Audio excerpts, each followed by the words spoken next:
Okay, welcome back to the COVID-19 simulation. This is the third video of the series, and it's meant to demonstrate when you have more than one region and a large population. So this is the primary difference between this and the first two videos. So we've maximized the population to 1,000 people. We've set up 7 regions. You can have up to 9, but 7 shows a good example. So imagine 7 different countries, maybe 7 countries in Europe or 7 states, all adjacent to each other. They don't even have to be adjacent, but you can imagine them that way, or 7 provinces, 7 cities, but some place that has secure borders. That's one feature of this. So it will demonstrate how the transmission of a disease can pass borders.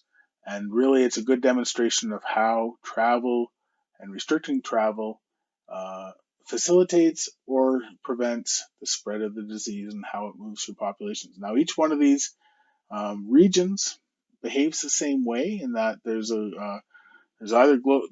each one of the regions has their own central location each, or they don't.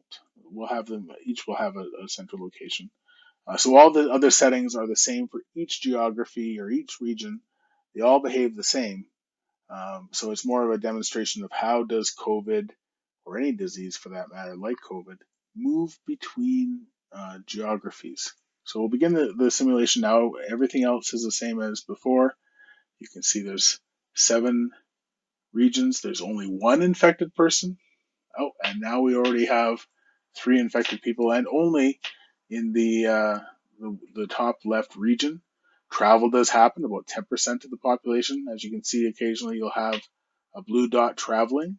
And as you can see down here now, there's someone who's asymptomatic who has traveled down into this bottom country or region, and the disease has started to spread there. We now have had travel into the top 3, and every one of the populations actually already has now had a visitor who is sick. But you can see the transmission and how it spreads through a population over time.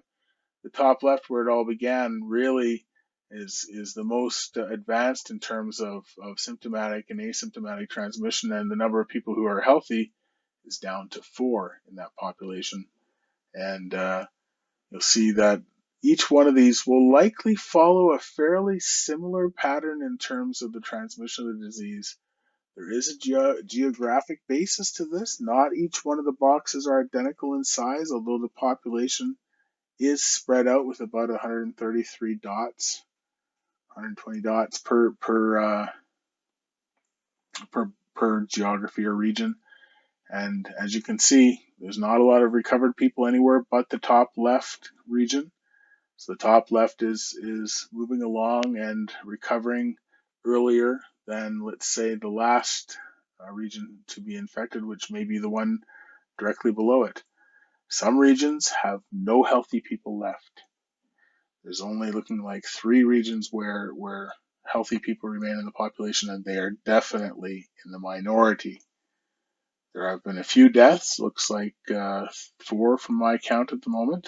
So again, at 1.5%, you can expect that there might be, 15 black dots by the time the simulation ends. Again, there's a randomness element, so it doesn't always happen. But by now, you may want to take a look for a moment at the infection curves and just how dramatically shaped they are. And the fall off of population, the blue line, shows the exponential nature of COVID. But the good news is the green line moves up quite well too, and also showing the upside of recovery. And it's a relatively good news situation. However, in this specific example of the simulation, some of these regions suffered a lot of death comparatively. One region here in the bottom has nobody who has died.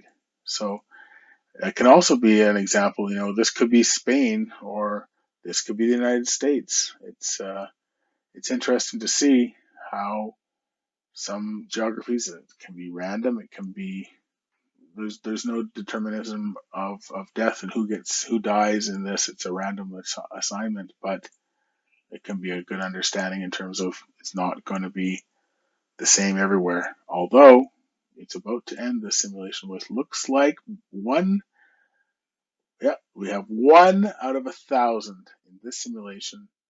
One person out of 1,000 survived with never becoming infected with COVID. Everyone else either caught the disease and recovered or died.